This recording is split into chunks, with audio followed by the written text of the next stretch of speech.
Allah Subhanahu wa taala tetap memperingati Maulid Nabi sekalipun di neraka. Habib Abu Umar mengatakan Allah Ta'ala ingin membuat maulid Nabi hatta finnar, sampai di nerakanya Allah Ta'ala. Sampai ada satu potongan kajian yang anak tonton, Ustaz, itu sampai mengatakan demi menunjukkan kemuliaannya hari ini sampai di neraka pun ada perayaan maulid Nabi. Oh iya sih, yang mengatakan bahwa Abu Lahab ini diberikan minum pada setiap hari Senin. Naam. Ya, itu berdasarkan mimpinya Al-Abbas. Naam. Yang kita nggak tahu kapan sebenarnya Al-Abbas ini mimpi. Betul.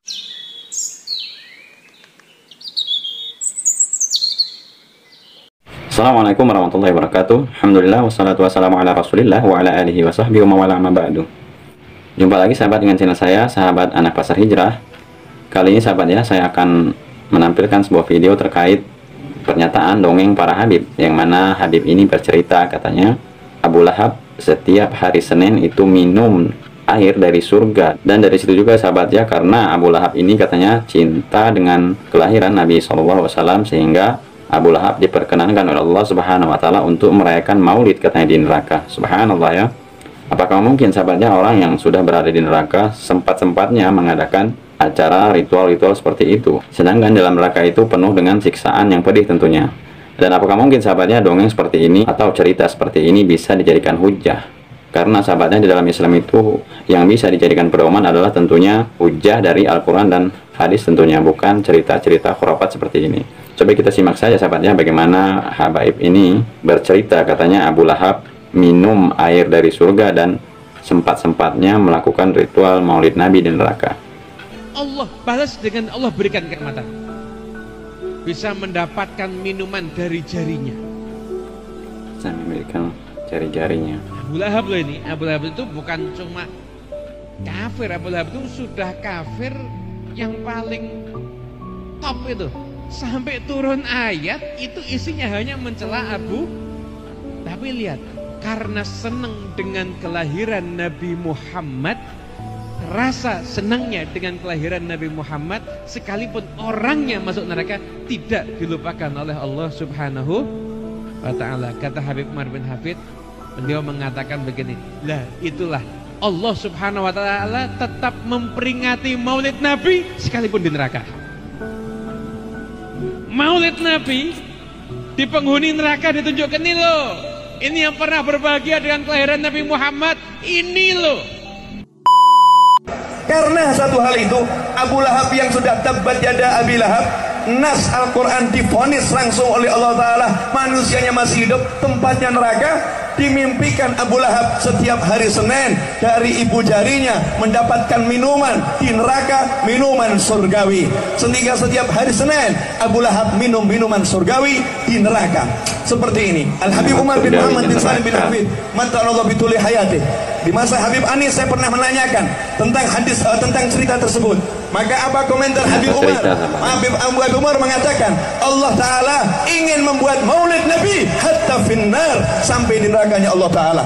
Di neraka tetap ada maulid. Di neraka hari Senin tidak boleh ada kesusahan. Di hari lahirnya Nabi, orang yang di neraka yang pasti diseksa, gak mungkin dapat kenikmatan. Dapat kenikmatan dari Allah Subhanahu wa Ta'ala, yaitu minum-minuman untuk Abu Lahab. Ada maulid di nerakanya Allah Subhanahu. Setelah kita mendengar statement dari para habaib tadi sahabatnya, ternyata mereka itu berdasarkan dari mimpi, bukan dari hadis-hadis Rasulullah SAW. Jadi dari sini saja sahabatnya, statement yang seperti itu tidak bisa dijadikan hujah. Karena dalam Islam ini tentunya kita punya patokan ya, tolak ukur segala sesuatu itu adalah Al-Quran dan Sunnah, bukan cerita-cerita dongeng yang seperti ini. Karena apa yang diceritakan para habaib tadi sahabatnya sungguh luar biasa, tidak masuk akalnya. Di dalam Al-Quran Allah Subhanahu wa ta'ala menceritakan tentang orang-orang yang di dalam neraka itu mereka menghela dan menarik nafas itu dengan merintih. Di sini Allah Subhanahu wa ta'ala menceritakan dalam surat Al-Imran ayat 12 bahwa neraka itu adalah seburuk-buruk tempat kembali. Seperti dalam surat Al-Imran ayat 12 ini, saya akan bacakan sahabat ya. A'udzubillahi minasyaitonirrajim. Qul lil ladzina kafaru satughlabuna wa tuhsyaruna ila jahannam wa bi'sal mihad. Katakanlah Muhammad kepada orang-orang kafir, kamu pasti akan dikalahkan dan digiring ke dalam neraka jahanam, dan itulah seburuk-buruk tempat kembali.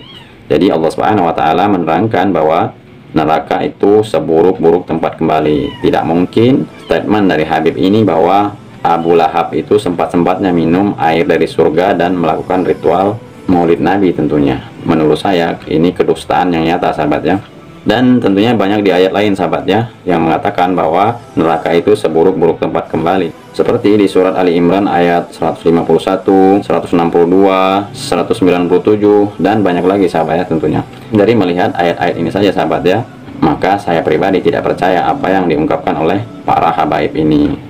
Dan statement habaib ini, sahabatnya, ternyata dibantah keras oleh Ustadz Ali Bawazir yang mengatakan bahwa beliau melihat potongan video yang para habaib ini mengatakan bahwa Abu Lahab sempat-sempatnya untuk melakukan ritual maulid Nabi di neraka. Coba kita simak saja bagaimana Ustadz Ali Bawazir ini membantah statement dari para dongeng habaib ini. Kita simak videonya.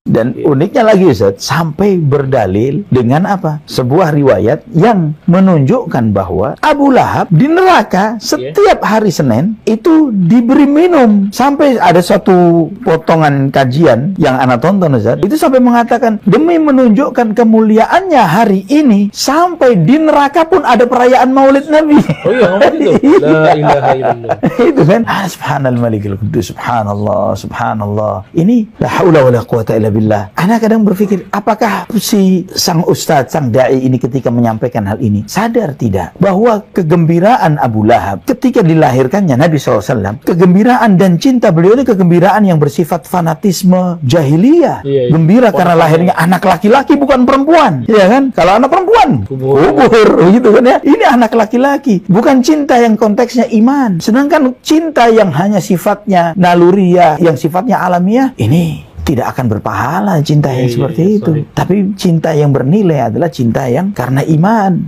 karena takwa dan tunduk kepada Allah. Dan bagaimana menjadikan sebuah riwayat yang tidak sabit dari Nabi SAW, hanya berdasarkan sebuah mimpi dari Al-Abbas bin Abdul Muttalib, ya, mimpi Al-Abbas radhiyallahu an. Yang itu pun Abbas mimpi dalam Sahih Bukhari disebutkan bahwa mimpinya mimpi dulu. Mimpi mungkin bisa jadi mimpi yang dia dapatkan ketika belum masuk Islam. Ya, ini yang jadi hujjah. Jadi mimpi, begitu lemahnya. Dan itu Ustaz, bagaimana mungkin yang seperti ini terus kemudian dijadikan hujjah bagi kita berdasarkan dalil sunnahnya Abu Lahab. Di neraka pun ada perayaan, masa kita di dunia nggak ngadain begitu. Jadi itu yang mengatakan bahwa Abu Lahab ini diberikan minum pada setiap hari Senin. Itu berdasarkan mimpinya Al-Abbas. Yang kita nggak tahu kapan sebenarnya Al-Abbas ini mimpi. Betul. Sebelum Islam apa setelah dia masuk Islam. Ya kan? Dan ini juga kalau nggak salah Ustaz, Anda pernah nanya juga dari Fathul Bari juga memang mursal riwayat.